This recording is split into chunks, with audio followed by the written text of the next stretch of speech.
Assalamualaikum warahmatullahi wabarakatuh. Halo teman-teman, kembali lagi bersama saya Ade Rizky Ramadhani dengan NIM 2202401497.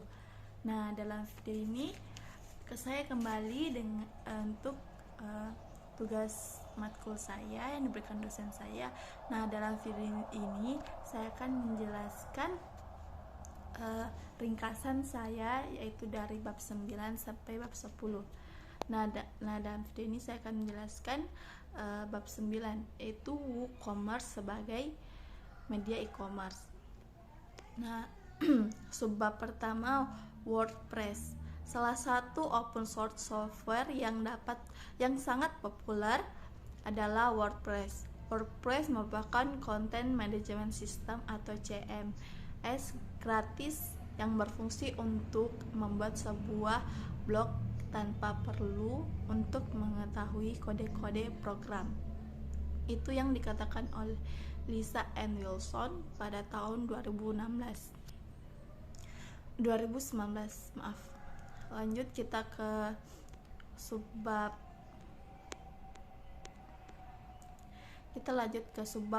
WooCommerce.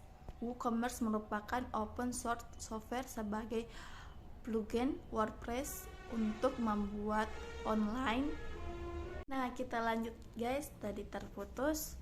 Nah, kita lanjut ke WooCommerce merupakan open source software sebagai plugin Word untuk membuat online store sebagai media e-commerce atau perdagangan digital. Itu yang dikatakan oleh Roland 2015, Robert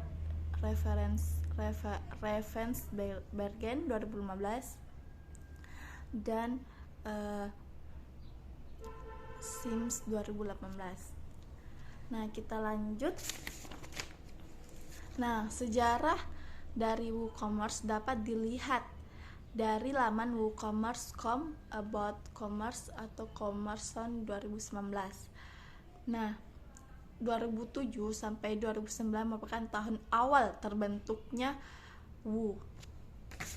Kita lanjut ke subbab selanjutnya. Nah, ada WooCommerce untuk e-commerce. Nah, pada subbab ini diharapkan Anda sudah mempunyai WordPress. Anda dapat menggunakan link yang sudah diberikan pada subbab yang lalu atau subbab WordPress. Subbab ini akan berisikan praktik untuk membuat online store dengan menggunakan WooCommerce sebagai media untuk e-commerce. Untuk melakukan instalasi WooCommerce, cukup akses menu plugins yang terdapat pada bagian dashboard WooCommerce. Nah, kita lanjut ke selanjutnya.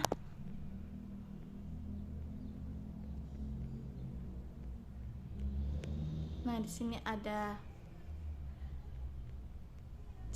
ringkasan. Nah, toko online yang Anda buat saat ini hanyalah bagian dari dasar dari dunia e-commerce. Tentu saja Anda dapat mengembangkan toko online Anda sesuai dengan kebutuhan. Nah, kita lanjut ke bab 10. Bab 10 adalah keamanan sistem e-commerce.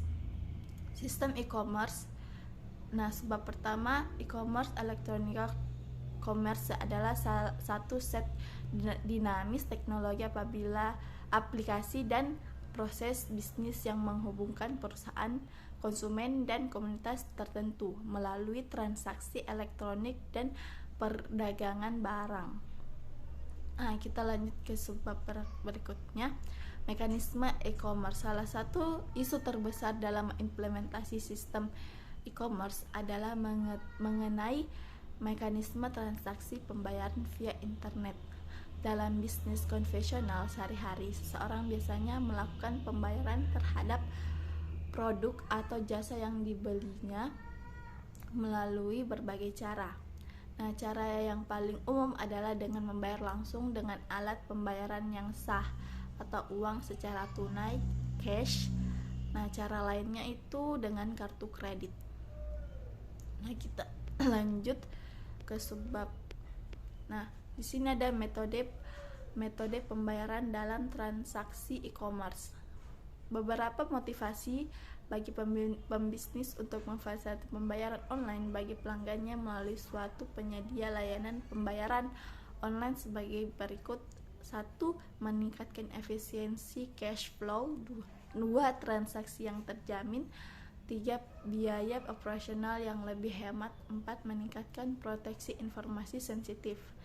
Nah, selanjutnya isu keamanan transaksi e-commerce. Sistem keamanan e-commerce adalah sistem yang berfungsi untuk menjaga keamanan dan kenyamanan dalam proses transaksi pada e-commerce. Sistem keamanan pada sistem e-commerce umumnya mengamankan sistem e-commerce dengan bantuan dari protokol keamanan eksternal yang harus diinstal ke dalam web server, sehingga membuat keamanan dari sistem e-commerce tersebut sangat bergantung dari protokol keamanan. Nah, sekian dari saya untuk ringkasan yang dapat saya jelaskan. Bye bye teman-teman.